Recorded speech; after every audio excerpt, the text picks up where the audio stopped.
Imagens do fim. Chegamos ao fim da nossa lição aqui da Escola Sabatina do trimestre, né? Abril, maio e junho. Alusões, imagens e símbolos, como estudar a profecia. 13ª lição, hoje a gente vai finalizar e vamos ver aqui sobre esse tema, imagens do fim, combinando com o fim da nossa lição aqui, tá bom? Então estudamos muito sobre fundamentos, conceitos, histórias do passado que deram exemplo do que vai acontecer no futuro, né? Fazendo alusões e mostrando que o que está na profecia sempre é cumprido, né? Então, fica comigo até o final, porque hoje tem interpretação da imagem do guia, né? Última lição tem outra imagem para a gente interpretar aqui, a ilustração da semana. E vamos dar um panorama geral, uma introdução da semana sobre o que a gente vai estudar nessa última lição, 13ª lição do trimestre, tá bom? Então, logo após a vinheta, fica até o final, como sempre eu digo, porque vale a pena, vale a nossa salvação.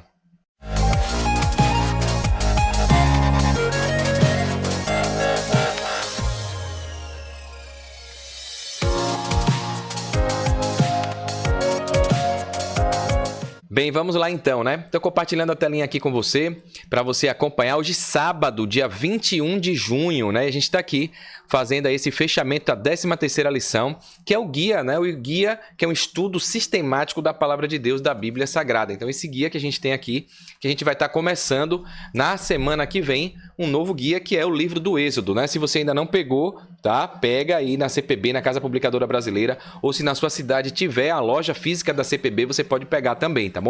Ou então procura uma igreja adventista mais próximo de você. Tem o site aí encontreumaigreja.com.br, você pode estar adquirindo o seu guia de estudo da Bíblia, tá bom? Então vamos fazer aqui a introdução, né? Primeiro vendo essa imagem aqui, né? A gente tem uma imagem aqui, confesso também que tem muita coisa que eu acho que a gente vai descobrir durante a semana, mas aqui eu vejo aqui um mar, né? Um mar com um barco aqui, o mar significando aqui as populações, o povo, a gente viu isso na profecia, né? Mas um barco. A história dessa semana a gente vai ver que vai falar sobre Jonas, sobre o profeta que foi chamado para Nínive. Então, tem tudo a ver com barco, né? A gente conhece bem a história aí. E aqui no barco, a vela do amor. O amor de Cristo, né? O vento que sopra, né? E falando aqui da obediência que a gente deve ter, né?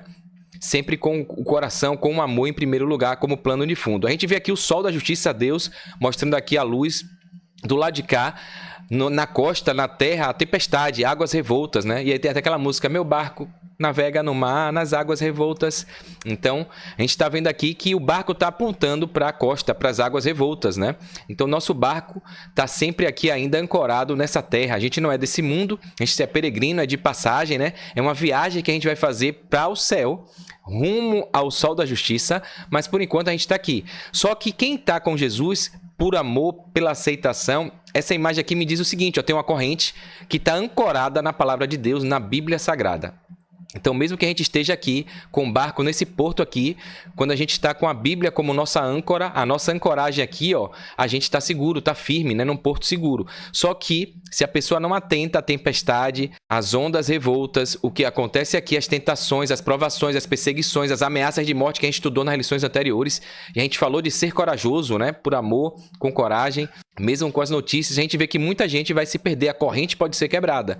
É isso que o diabo quer, para você ficar à deriva. Então, numa tempestade, se você não está ancorado na palavra de Deus, numa tempestade, se você não está bem firme na palavra de Deus, você pode ficar à deriva. E é isso que eu vejo aqui nessa imagem, né? Então, a tempestade, a gente ainda está aqui, vamos sofrer perseguições, ameaças, mas se a gente estiver ancorado, a esperança nos faz passar por tudo isso, né?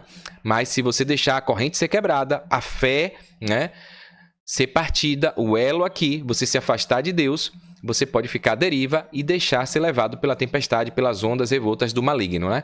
Então, que a gente possa estar preparado, seguro na palavra de Deus, firme, para que Jesus venha nos levar e que a gente vá ao encontro dele, né? Então, eu acredito que durante a semana a gente vai descobrir mais coisas aqui durante essa imagem, né? Confesso que foi só isso que eu consegui ver, mas me diga aí o que é que você interpreta aqui dessa imagem, né? Se você acha alguma coisa aí que eu não falei, tá? Então, muito bacana aqui, muita coisa, símbolos aqui para a gente poder fazer interpretação com o que a gente vai estudar nessa semana, tá bom? Tá? Então, o nosso verso áureo, o verso para memorizar, tá no livro de Jonas, tá? Fazendo menção aí ao barco, né? Então, Jonas, capítulo 1, no verso 9. Jonas respondeu, eu sou hebreu e temo o Senhor, o Deus do céu, que fez o mar e a terra. E aqui vendo Jonas aí aceitando Deus como seu criador, né? Falando do temor, profeta fujão, né? Ele coloca aqui Deus como um criador, Deus do céu que fez o mar e a terra. A gente vê que o quarto mandamento, a gente falou na lição da semana passada sobre o sábado e domingo, o selo da besta e o sinal de Deus, né? A aliança que Deus fez, o sábado como memorial da criação, que tem lá o título, né? O selo de Deus como ele, o título, o cargo dele, a função dele, criador do céu, da terra e do mar. E aqui Jonas fala a mesma coisa, Deus do céu que fez o mar e a terra, né? A gente vai ver isso nesse tempo do fim, a imagens do fim, a importância de a gente pegar essas histórias ainda e fazer interpretações com relação aos nossos tempos, tá?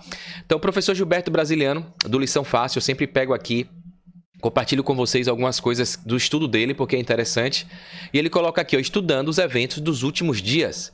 A compreensão de muitos assuntos bíblicos, principalmente proféticos, depende do nosso conhecimento do todo e também das partes que envolvem nosso preparo para os eventos dos últimos dias. Então, a gente tem que entender a análise macro, né, que a luta é cósmica. A Bíblia é um contexto geral que fala a mesma coisa. Toda a Bíblia é inspirada por Deus e remete a Cristo, ao plano de salvação. Entretanto, contudo, todavia, a gente também tem partes específicas que interpretam coisas específicas, né? Então, um pouco aqui com um pouco ali. Então, a gente precisa ter um contexto maior e também pegar partes que envolvem o nosso preparo para os eventos finais, que são ditos especificamente para esse tempo do fim. Por exemplo, vamos estudar sobre a segunda vinda de Cristo. Então, preciso conhecer o que Jesus disse sobre o assunto, o que alguns personagens testemunharam a respeito e, por fim, analisar as profecias contidas nos livros de Daniel e Apocalipse para formarmos uma ideia geral do assunto e, assim, nos prepararmos em cima da realidade encontrada nesses assuntos. Então, perceba que tem que ser um estudo aprofundado de todo o tema em toda a Bíblia, do Velho Testamento, do Gênesis até o Apocalipse, para a gente poder encontrar realmente a mensagem verdadeira, tá? Então é assim que se deve estudar a Bíblia e não tirando um texto fora do contexto e interpretar para justificar e dar pretexto de coisas que são antibíblicas, né? Porque é isso que a gente vê a humanidade hoje fazendo, né? Hoje a gente fala algumas verdades, a gente vai ver isso aqui, né? Nas redes sociais, já vem gente com 7 pedras, pega trecho da Bíblia, distorce, igual o diabo fez, né? Pegando partes da Bíblia para tentar Jesus. Então, é a coisa mais simples de fazer. Tirar texto fora do contexto para inventar pretexto, para descumprir, para desobedecer, para viver uma vida desregrada, fora do que Deus quer, né? Então, por isso que é importante a gente estudar corretamente, né?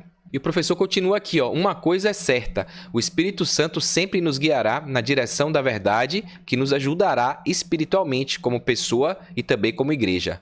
Essa verdade se encontra na própria palavra de Deus. Aqui ele traz uma citação de Ellen G. White, né, que é uma profetisa apenas inspirada, serva do Senhor. Ela traz mensagens importantes, né? Lá nos anos de 1800, ela trouxe mensagens que desvendou muita coisa. Ela, inclusive, é uma das 100 personalidades mais reconhecidas dos Estados Unidos. E ela acreditava que Jesus ia voltar no tempo dela, né? Por isso que ela coloca aqui, ó, nós que vivemos no fim dos tempos, temos o privilégio de estudar o Antigo Testamento em ligação com o Novo. Ou seja, teve gente que teve só o velho. Hoje a gente tem um velho e o novo, ratificando, fortalecendo a mesma mensagem. E tem gente distorcendo, gente confiando só no novo e menospreza o velho, e gente dizendo que foi abolido, e gente que só quer o velho, desprezando o novo, não encontrando a inspiração divina no novo, dizendo que não foi Deus, né? Então imagine, nem reconhecendo Jesus como Messias, como Filho de Deus. Então veja que loucura, né? E aqui Ellen White coloca, nossa fé e coragem deveriam fortalecer-se ao vermos as profecias se cumprindo. Isso foi escrito no livro Meditações Matinais, 1983, página 157. E aí o professor coloca, né? Vamos, pois, mergulhar nesse estudo e que Deus nos abençoe na compreensão, né? Amém.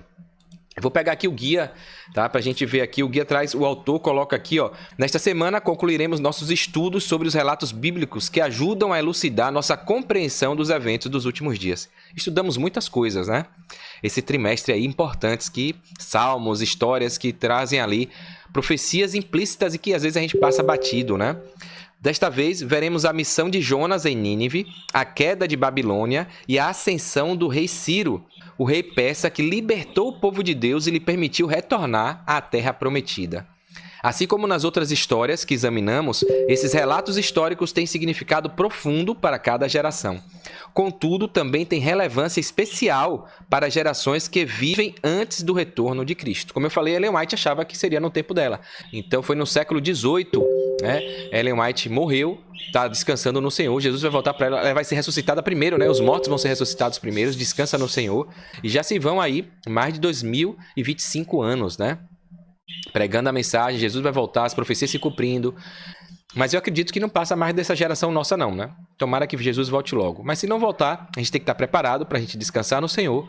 E assim como Ellen White, como outros fiéis do passado, até Adão, a gente esperar a volta de Jesus, que vai ser como num piscar de olho para quem está dormindo, né? Então ela coloca aqui, ó, podemos extrair desses relatos, dessas histórias, elementos que nos ajudam a compreender o que chamamos de verdade presente. Então, apesar de não vir no tempo de Ellen White, no tempo das pessoas, dos profetas, é uma verdade presente sempre, porque a lei de Deus é imutável. O caráter dele é imutável. O plano dele é imutável. Então, a verdade é sempre presente. Breve, Jesus vai voltar.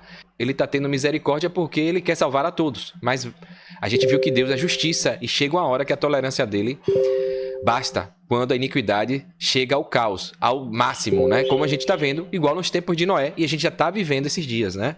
Ao mesmo tempo, em relação a essas histórias que prenunciam os eventos dos últimos dias, ao estudar temas e alusões amplas, não podemos tentar analisar cada detalhe separado a ponto de criar especulações a respeito das profecias. Então tem que ter um contexto geral, né? Como a gente falou aqui. A gente está vendo aí guerras, rumores de guerras, calamidades, todas diversas, profecias intensamente sendo cumpridas em menos intervalo de tempo. O fim está chegando. Mas tem coisas específicas que mostram de fato que Jesus vai estar voltando, né? Então, decretos que precisam ser feitos, condutas, comportamentos que precisam ser tomados, leis que precisam chegar, a perseguição, né? Então, as marcas da besta. Então, a gente precisa entender que isso pode acontecer no piscar de olhos, mas também não podemos fazer especulações e colocar o carro na frente dos bois, né? Tentar fazer uma forçação para interpretar e mostrar que aquilo é um cumprimento já profético. Então temos que ter cautela, né? O autor coloca aqui, ó, assim como nas parábolas de Jesus, devemos nos concentrar nas ideias centrais, em vez de analisar cada detalhe na esperança de encontrar verdades ocultas. Nossa ênfase deve estar nos princípios e nos contornos gerais, ou seja, na essência da mensagem da profecia. Ou seja, a gente tem que estar preparado, seja do que jeito for, como for, quando for, a gente tem que estar preparado, né? E a partir dessa essência, descobrimos elementos relevantes para os nossos tempos, os últimos dias, né? Aqui no Auxiliar do Professor também faz uma introdução bem legal. O autor coloca o seguinte, ó, como a Bíblia é essencialmente sobre o reino de Deus, sobre o plano de salvação, sua mensagem central é orientada para o fim e o reino celestial de Deus. Essa visão escatológica, né, ou seja, de futuro, é evidenciada e revelada nas profecias apocalípticas da Bíblia, que expõe de forma clara e explícita o cenário dos últimos dias, tá? Então a gente vê isso em Daniel e no próprio livro de Apocalipse, né? Mas a gente sabe que essa revelação também aparece em outras partes das Escrituras, por meio de eventos específicos de julgamento e salvação que ocorreram e que vão ocorrer de novo no fim do tempo. Como a gente viu histórias ali, como Noé, como Sodoma e Gomorra, a história de Ruth, a história de Esté, né? Então, na lição dessa semana, foram selecionados 3 eventos que compartilham uma característica em comum. Todos ocorrem no fim da história do Israel bíblico, ou seja, no finalzinho da história do povo de Israel, né, bíblico. E envolve os gentios, as nações desobedientes, né? A gente pode ver isso aí em Gênesis capítulo 12, no verso 3, e Gênesis 22, no verso 18. Então, depois você pega a sua Bíblia e dá uma olhada nisso aí. Tá? 3 eventos, então, que a gente vai estudar essa semana. O primeiro evento dramático, né? O juízo e o arrependimento do povo de Nínive após a hesitante pregação do profeta Jonas. Então, acho que a gente vai começar aí esses primeiros dias. O segundo evento, que foi um evento trágico, o juízo e a impetinência de Belsazar, que resultou na perda de seu reino. Então, outro tema que a gente vai ver aí, tirar aplicações. E o terceiro evento, que é um evento glorioso, a salvação do povo de Deus graças ao apoio do rei persa, o rei Ciro, né? Então a gente viu que a esperança vem daí. É surpreendente que o fim dos tempos seja marcado pela salvação das nações que finalmente se unirão a Israel. Mas isso reflete o caráter cósmico do momento escatológico conforme a previsão de Paulo, que está lá no livro de Romanos, capítulo 11, verso 25 e 26.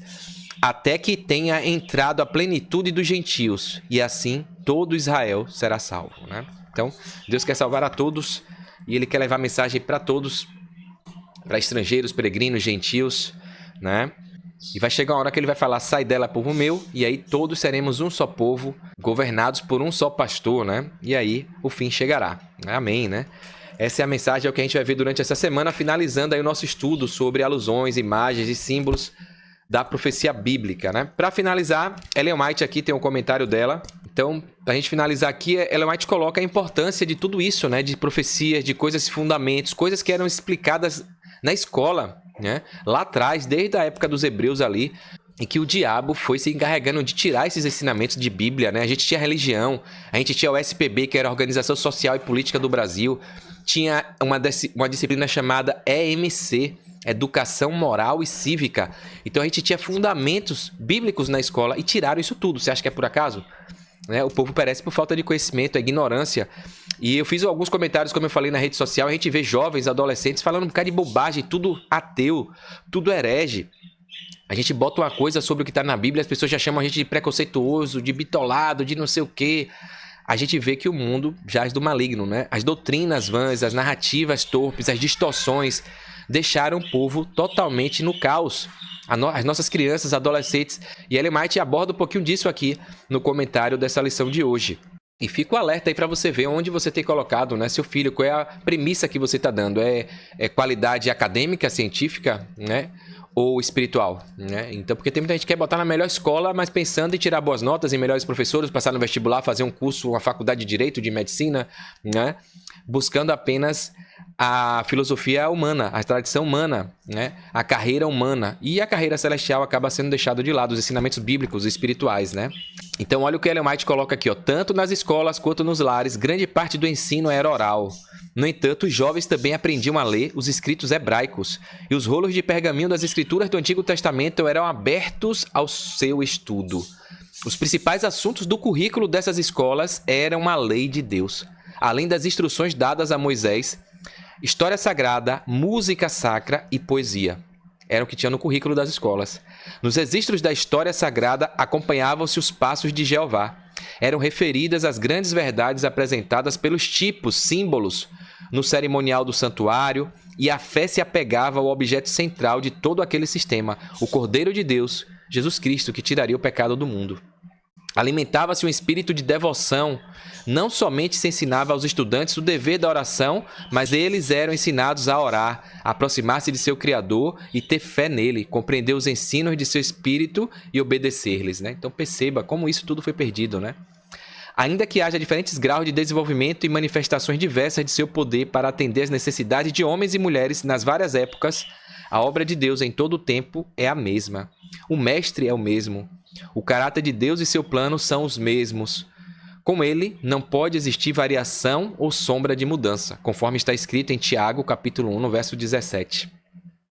As experiências de Israel foram registradas para nosso ensino. Então, por isso que tem ali, de forma didática e pedagógica, toda a Bíblia inspirada por Deus, né? E aqui está um texto que a gente já estudou, né? Nos dias anteriores aí.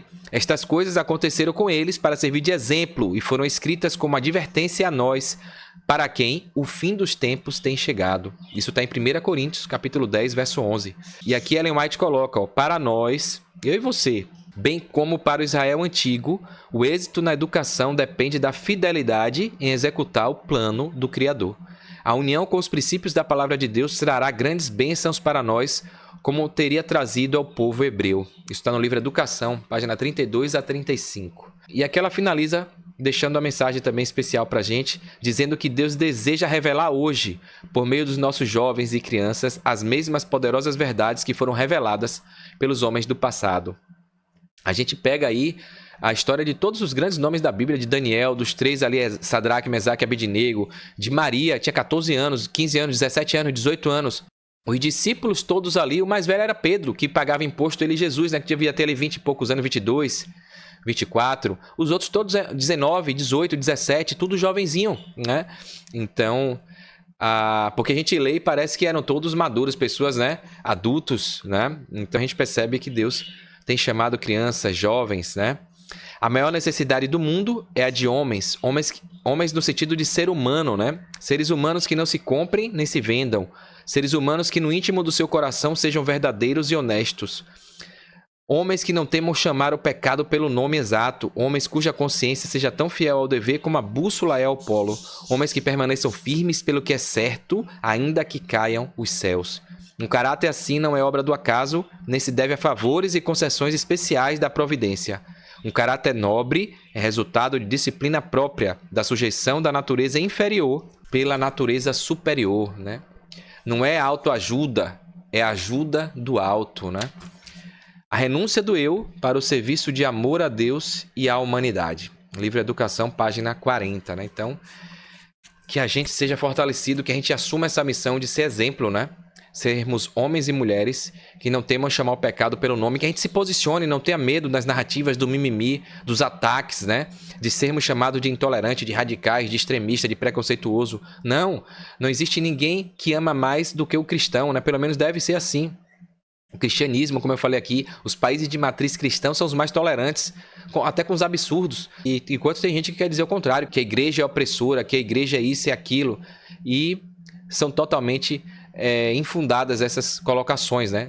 Ou seja, são pessoas que não têm conhecimento de nada, né? E acabam dando um tiro no pé, né? Questionando o cristianismo, sendo que Jesus veio aqui, cumpriu e mostrou ninguém melhor do que ele, que esteve com prostitutas, com doentes, com leprosos, com a escória, e transformou, ajudou essas pessoas a enxergarem que elas precisam ser novas criaturas. É isso que a gente tem que fazer. Pedir a Deus sabedoria para mostrar o erro, o pecado, porque existe o erro, existe o pecado, existe o anormal, apesar de que o mundo hoje quer dizer que não, né? E a gente precisa mostrar que a gente ama o anormal, a pessoa anormal, o pecador, o que está fazendo a coisa errada, mas a gente odeia o comportamento, né? A gente não é cúmplice do erro, não é cúmplice da coisa errada. E quem ama, corrige, né? Então, por isso que Deus é santidade, Ele é amor, mas Ele é justiça. Então, Ele corrige, é por isso que, no tempo do fim, quem decidiu por livre vontade, livre escolha, desobedecê-lo, vai colher as consequências. Que o salário do pecado, do distanciamento de Deus, é a morte, e a morte eterna, né? Então, essa mensagem precisa ser dita, doer em quem doer, tá bom? Então é isso, a gente vai estudar aqui, finalizando esse trimestre. Eu aguardo você aí durante mais essa semana, tá bom? Então curta, comenta, se inscreve aqui no canal, clica no sininho pra gente fazer esse conteúdo chegar mais longe e pra você também receber avisos e notificações sempre que eu postar um material aqui, tá bom? Então, até o próximo estudo, um forte abraço, sucesso e fique com Deus.